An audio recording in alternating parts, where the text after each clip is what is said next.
घर में चूहों का आना कोई नई बात नहीं है। अक्सर ऐसा होता है कि हम सबके घरों में चूहे आ ही जाते हैं और कई बार यही चूहे काफी बड़ा नुकसान भी कर देते हैं।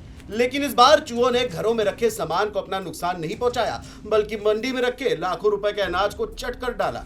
जी हाँ, यह अजीबोगरीब मामला कानपुर में कलेक्टरगंज के बड़ी गल्ला मंडी से सामने आया है, जहां चूहों का कहर देखने को मिला है। चूहों का आतंक इस कदर बढ़ गया कि मंडी में रखा करीब 60 से 70 लाख का अनाज महज एक हफ्ते में ही चट कर गए। ये खबर जिसने भी सुनी वो हैरत में पड़ गया। दरअसल व्यापारी ज्यादा मुनाफे के लिए मंडी में दाल, चावल, छोले समेत कई तरह के अनाज को लंबे समय के लिए स्टोर करते हैं। जब बाजार महंगी होती है उस वक्त व्यापारी मंडी से अनाज को निकाल कर बेच देते हैं। बारिश और सर्दी में मौसम में नमी के कारण चूहों का आतंक और भी बढ़ जाता है।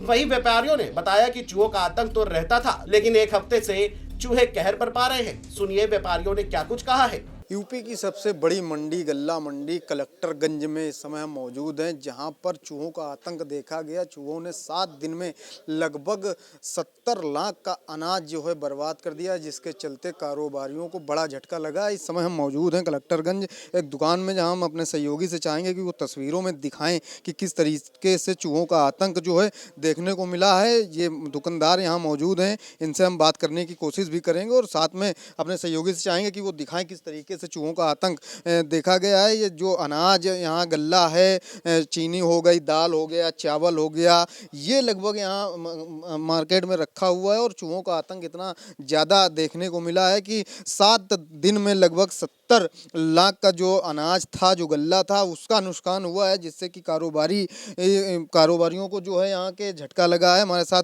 बात करने के लिए कारोबारी हैं, उनसे भी हम बात करने का प्रयास करेंगे और जानने का प्रयास करेंगे कि आखिरकार किस तरीके से उनको इस गल्ले का जो नुकसान हुआ है भरपाई कैसे होगी और बचाव के क्या रास्ते हैं। सर क्या नाम है, किस तरीके से जैसा देखा गया कि 7 दिन में आप लोगों को नुकसान हुआ, कितना बड़ा झटका लगा आपको, इसके बचाए के क्या रास्ते हैं? चूहे इस कदर नुकसान कर रहे हैं कि हम लोग समझ ही नहीं पा रहे हैं क्या करें, कैसे करें, क्यों करें। क्योंकि दवाई डालने से मर जाएंगे, मारना हम लोग चाहते नहीं। ऐसा कुछ व्यवस्था हो जाए कि जिसमें चूहे नुकसान ना करें और यहाँ के बजाय कहीं और पलायन करें। कितने का नुकसान हुआ है, क्या क्या रहता है यहाँ पर मौजूद? दाल, चावल, आटा, यही सब चीज़ें हैं, खाद्य सामग्री। देखो कितने का नुकसान हुआ होगा? नुकसान तो इतना हो रहा है कि हम लोग बर्दाश्त नहीं कर पा रहे हैं, लेकिन मजबूरी ये है कि और कुछ सीखा नहीं तो करें क्या। वही व्यापारियों का कहना है कि बचाव के लिए कई उपाय किए गए, लेकिन चूहों के आगे सारे उपाय धड़ाम हो गए। सर्दी के तेवर और मौसम में बदलाव के चलते चूहों का आतंक और भी बढ़ गया, जिसके चलते मंडी में रखा लाखों का अनाज चूहों ने चट कर दिया। क्या है, कितने का नुकसान हो रहा है, गल्ले में रखे रहते हैं और बचाव का क्या रास्ता चूहों से? तो कम से कम जो है 20 से 25 कट्टे काट देते हैं। बचाव के लिए फ़िलहाल अभी ऐसा कोई उपाय तो हुआ नहीं है। भाई चूहे क्या है कि यहाँ पे काफ़ी बड़े बड़े सुरंग हैं, जिसके माध्यम से सब चूहा आता है और यहाँ अच्छे काट के और ऐसा काटते हैं कि फिर उसका दोबारा से रिपेयर करना मुश्किल हो जाता है। क्या गल्ला मौजूद रहता है यहाँ पे? तो चावल दाल का मेन ज़्यादा होता है, चावल ज़्यादा दाल में होता है सबसे ज़्यादा। कितने तक का लगभग नुकसान आप लोगों का हुआ होगा? बता रहे हैं 7 दिन में लगभग 70 लाख के आसपास का हुआ है। 70 लाख आइडिया, वो तो ऐसा आइडिया नहीं होता है कि क्या है, लेकिन नुकसान तो है ही है, काफ़ी हद तक नुकसान होता है। क्योंकि चूहों से कैसे आप लोग बचाव करेंगे अपने राशन गल्ला का?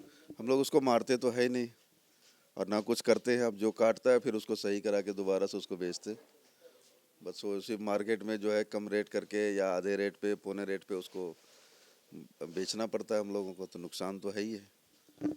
और भी व्यापारी हैं, जरा उनसे भी हम बात कर लेते हैं। यहाँ के जो है आशीष जी हमारे साथ बात करेंगे, जो मंत्री हैं, उनसे हम जानने का प्रयास करेंगे पूरा कि किस तरीके से।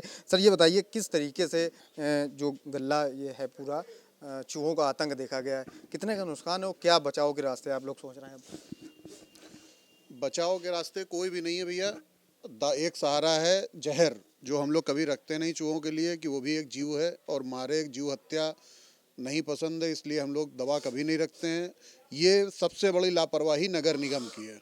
ना ही यहाँ पर सफाई की व्यवस्था है, ना ही बिजली की व्यवस्था है। ना बिजली की व्यवस्था होने के कारण रात को एकदम अंधेरा व्याप्त होता है और खाने की मंडी है तो अनाज को देख के चूहे रात को बहुत ज़्यादा नुकसान करते हैं। और जो भी माल आपने कटा देखा, ये सारे कटे माल आधे रेट में 75 पैसे में, 1 रुपये वाली चीज़ 60 पैसे, 50 पैसे, 75 पैसे में बिकती है। व्यापारी का लगातार नुकसान होता है। हम लोग अधिकारियों से बात करते हैं लेकिन किसी प्रकार की कोई सुनवाई नहीं। और सबसे बड़ी हीला वाली नगर निगम की है, जिसके पास एक विभाग है जो कि दवा डालने का काम करता है, लेकिन आज तक कभी इस बाजार के अंदर ना छिड़काव होता है, ना किसी प्रकार की हम व्यापारियों को दवा अवेलेबल कराई जाती है, ना किसी प्रकार की सुविधा मुहैया कराई जाती है। ये देखिए वो व्यापारी थे जिन्होंने साफ तौर से बताया, नगर निगम पर आरोप लगाया कि ना समय से दवा का छिड़काव होता है, ना बिजली का समय से आती है, जिसके चलते व्यापारियों का काफ़ी नुकसान हो रहा है। और नुकसान जो होता है गल्ले का, उसको जो है रिपेयर करा के आधे दाम पर बेचते हैं। जहां एक और चूहे ने व्यापारियों के लाखों का नुकसान कर दिया, तो वहीं दूसरी ओर इसका जिम्मेदार कौन है, ये अभी तक स्पष्ट नहीं हुआ है।